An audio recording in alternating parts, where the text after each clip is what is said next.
بچوں کو ایسی تعلیم دو جب تک کہ بچہ قرآن کریم نہ سیکھ لے، قرآن کریم اس کو پڑھنا نہ آ جائے، اس وقت تک کسی اور کام میں اس کو مت ڈالو۔ ہمارے یہاں الحمدللہ مسلمانوں کی تاریخ یہ ہے کہ سب سے پہلی تعلیم جو بچے کو دی جاتی تھی وہ قرآن کریم کی ہوتی تھی،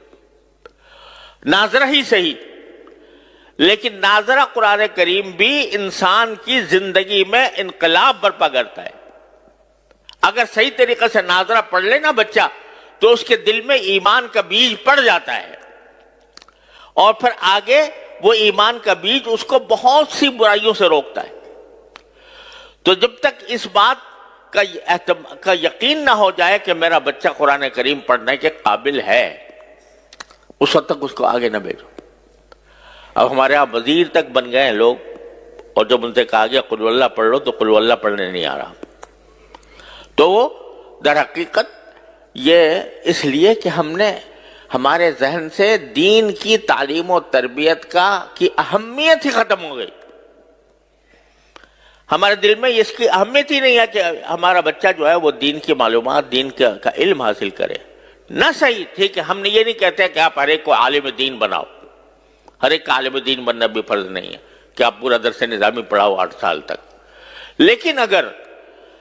کم از کم جو انسان کے ذمہ فرض عین ہے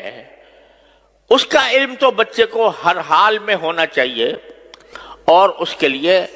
کسی ایسی درسگاہ، الحمدللہ اب ایسی درسگاہیں موجود ہیں جس میں جو دنیاوی تعلیم کہلاتی ہے وہ بھی الحمدللہ اس میں پڑھائی جاتی ہے، اور اس کے ساتھ ساتھ اس کو مسلمان بنانے کی بھی فکر ہوتی ہے، اس کو دینی معلومات بھی فراہم کی جاتی ہے۔ ایسی درسگاہوں کے اندر اس کو بھیجو۔ جب تم خود ایسے درسگاہوں میں بھیج دو گے جہاں پر الحاد اور بے دینی کا چرچا ہے تو پھر وہ اس کی ذمہ داری تمہارے اوپر عائد ہوتی ہے کہ تم نے ایسی جگہ بھیجا کیوں۔ اور دوسری بات یہ کہ اگر فرض کرو کہ کوئی بچہ آپ نے کسی درسگاہ میں بھیجا، کسی اسکول میں بھیجا، وہاں پر دین کی معلومات اس کو حاصل نہیں ہو رہی، دین کا علم اس کو حاصل نہیں ہو رہا، تو کم از کم اتنا تو کر لو کہ اپنے گھروں کے اندر تھوڑا سا وقت اپنے بچوں کے ساتھ ایسا نکالو جس میں کچھ دین کی معلومات بچوں کو فراہم کی جائیں۔ کم از کم سیرت طیبہ، نبی کریم صلی اللہ علیہ وسلم کی سیرت طیبہ سب مل کر گھر والے بیٹھ کر تھوڑا سا وقت نکال کر اس میں پڑھیں۔ اس سیرت طیبہ میں نبی کریم صلی اللہ علیہ وسلم کے حالات زندگی بھی ہیں، اس میں نبی کریم صلی اللہ علیہ وسلم کے اخلاق بھی ہیں، آپ کی معاشرت بھی ہے، آپ کے سکھائے ہوئے آداب بھی ہیں، وہ سارے کے سارے اکٹھے بیٹھ کر پڑھیں۔ اس میں کیا مشکل کام ہے؟ رات کو تھوڑا سا وقت سونے سے پہلے اپنے سارے بچوں کو جمع کر کے اور اس میں خود نبی کریم صلی اللہ علیہ وسلم کی سیرت طیبہ کی کوئی کتاب پڑھ لو سب بیٹھ کے، اور اس کے اندر نبی کریم صلی اللہ علیہ وسلم کی سنتیں بھی اس میں بیان ہوں گی۔ ایک کتاب ہے اسوہ رسول اکرم صلی اللہ علیہ وسلم، میرے شیخ حضرت عارفی قدس اللہ تعالیٰ سرہ کی کتاب ہے، وہ سامنے رکھ لو، اس کو تھوڑا تھوڑا کر کے پڑھو اور سب اس کو سنیں، اس کو سمجھے، تو کم از کم گھر کے ماحول کے اندر ایک ایسا مدرسہ قائم ہو جائے گا، اور یہ اصل مدرسہ ہے۔ نبی کریم صلی اللہ علیہ وسلم کے عہد مبارک میں کوئی باقاعدہ مدرسہ نہیں ہوتا تھا، صفہ تھا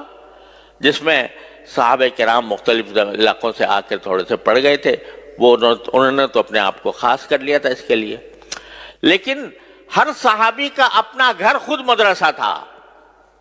دین کا۔ ہر صحابی کے گھر میں تذکرے نبی کریم صلی اللہ علیہ وسلم کی سنت کے ہوتے تھے، آپ کی سیرت کے ہوتے تھے، اس کے نتیجے میں جو اولاد پیدا ہو رہی تھی وہ اولاد بھی سیرت اور سنت کے سانچے میں ڈلی ہوئی تھی۔ اس میں کیا مشکل کام ہے؟ میں کہتا ہوں 15 منٹ نکال لو، صرف 15 منٹ روزانہ، اور اس میں نبی کریم سرور عالم صلی اللہ علیہ وسلم کی سیرت طیبہ پر مشتمل کوئی کتاب پڑھی جائے، اور پڑھ کر بچوں کو اس کا اس کا علم دیا جائے سیرت طیبہ کا، اور پھر سیرت طیبہ کے ساتھ جو بنیادی ضروریات ہیں دین کی،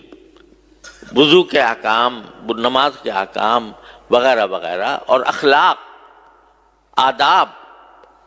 کس چیز کے کیا ادب ہے، کھانے کا کیا ادب ہے، سونے کا کیا ادب ہے، بازار جانے کا کیا ادب ہے، خرید و فروخت کا کیا ادب ہے، یہ ساری باتیں رفتہ رفتہ روزانہ کر کے اگر 15 منٹ بھی روزانہ ہر انسان، ہر مسلمان نکال لے اور اپنے اولاد کی اس طرح تربیت کرنے کی فکر کرے تو انشاءاللہ اللہ تعالیٰ کی رحمت سے ایک انقلاب آ جائے گا۔ لیکن چونکہ فکر نہیں تو اس کی وجہ سے یہ چھوٹا سا کام بھی نہیں ہو پا رہا، اور قرآن اسی کی طرف متوجہ کر رہا ہے کہ تم ساری دنیا کے اوپر تنقید کرتے ہو کہ فلاں جگہ یہ ہو رہا ہے، فلاں جگہ یہ ہو رہا ہے، سیاسی ماحول کے اندر بے چینی ہے،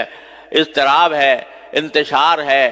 لڑائیاں ہیں، جھگڑے ہیں، تنازعات ہیں، ان سب کی شکایت تو کرتے ہو، لیکن خود اپنی طرف متوجہ ہو کر نہیں دیکھتے کہ تمہارے ہاں کیا کمی ہے۔ اگر تم فرض کرو کہ مکمل طور پر اسلامی احکام پر عمل کر رہے ہو، لیکن تمہاری اولاد اور تمہارے گھر والے دوسری طرف جا رہے ہیں، اس کی ذمہ داری بھی تمہارے اوپر عائد ہوتی ہے۔ اپنی فکر کرو، اور اس کا ایک آسان راستہ میں آپ حضرات کی خدمت میں عرض کر رہا ہوں کہ 15 منٹ نکال لو روزانہ رات کو، اور اپنے گھر والوں کو جمع کر کے اس میں سیرت طیبہ اور احکام شریعت کی کتاب حضرت حکیم محمد مولانا تھانوی رحمۃ اللہ علیہ کی حیات المسلمین ہے مثلا،